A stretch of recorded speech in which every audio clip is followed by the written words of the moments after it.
Join me today as we wrap up my series on using your VA loan benefit.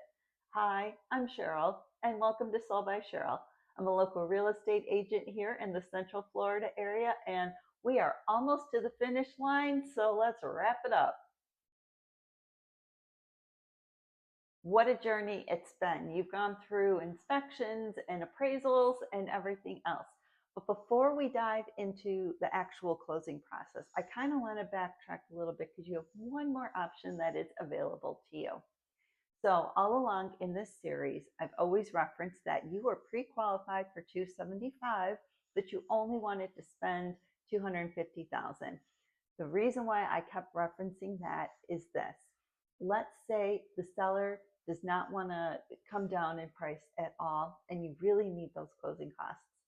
What we can do, since you pre-qualified at a higher amount, is we could say, okay, how about we write it for an offer of 255,000, but we need 10,000 in closing costs, and maybe we can make that work. So you were going to write the contract for above asking as long as you could qualify for it, which is great. But remember, it all comes down to that appraisal. So if we feel really confident that we can get it to appraise at that 255, then that is an option that is available. Just note that the higher up we go, it gets a little bit more challenging to make sure that it appraises.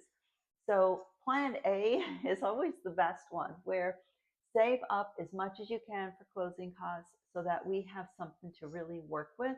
But if you don't, and we feel really good about it, we can always write it over. And then maybe instead of 5,000 in closing costs, maybe you can get the 10,000. So that's an option. And I just wanted to throw that out there. Now let's get to the fun part, closing. You've already done everything. You've done the hard work. You've had your appraisal, your inspections, everything is good. Your lender has now issued you a clear to close, which is great. Those are the best words ever. But there's also a process that goes with that as well. So you're not done yet. What happens is a clear to close is basically saying that they have everything that they need, the underwriters are satisfied, and that you shouldn't be asked to provide anything more. So they are done asking you questions. What happens then is that your lender has to prepare a packet. That packet is then sent to the title company. Meanwhile, the title company is going to call you up and say, hey, how does, Tuesday at 11 o'clock sound? And you're going to say, it sounds great. So that's your tentative closing date. So the lender's going to send the packet to title, and title has to reconcile it. Now, if you're doing an away closing, in other words, if you're located in another state and you're not going to be physically down here for closing, then what may happen is on that Tuesday that we had just said, a mobile notary will go to you, you will sign the documents, and then that mobile notary will scan it over to title, and then they will overnight it to title. Once a title gets that overnight package with the wet signatures, then at that point they can ask for the money to be dispersed. So even though you may sign on Tuesday, you're really not going to close until Wednesday because it has to fund. They won't do that until they get those wet signatures. If you're in town, this is where I like to just kind of err on the side of caution with everything. So they reconciled, everything's good to go. You're coming in Tuesday at 11 o'clock. And some lenders will have you e-sign a bunch of documents ahead of time, but they also need the wet signatures. So then you're going to come into closing and you're going to sign, a million pieces of paper. Same thing's going to happen. They're going to send it to the lender. The lender then is going to look over all those documents, and once they are satisfied, then they're going to disperse the funds.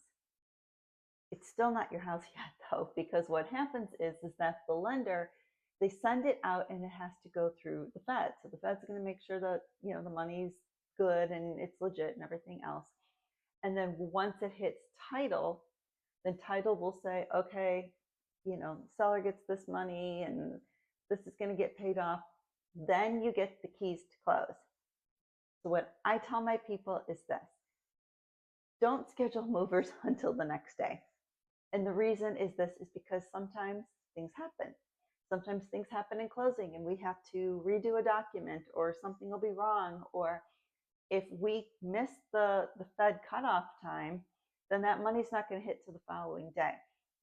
So in a perfect world, once you sign and the money's there, half hour later, you get the keys and you walk out, and we can say congratulations and be super happy. But a lot of times things happen and it may not fund until the next day. So to err on the side of caution and to save you aggravation and headaches and everything else, if you're having movers come in, do it the following day, just to be safe. Worst case scenario is that you get the keys to your house and you can go in there, maybe, clean some stuff up, or kind of figure out where you want everything. Or if you have some stuff in your car, you can bring it in. But it'll take a lot of that anxiety out because you've just bought yourself a little bit of time just in case you need it. So once we get the clear to close, we still have to go through all of that. So I just wanted to make sure that you were aware that there is a little bit of process behind that.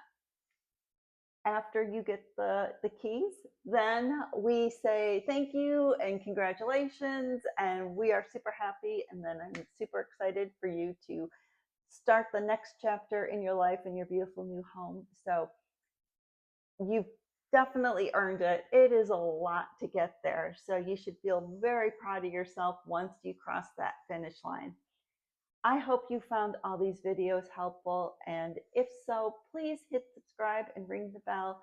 And I will keep trying to give you the best content out there so that it makes your real estate journey just so much easier.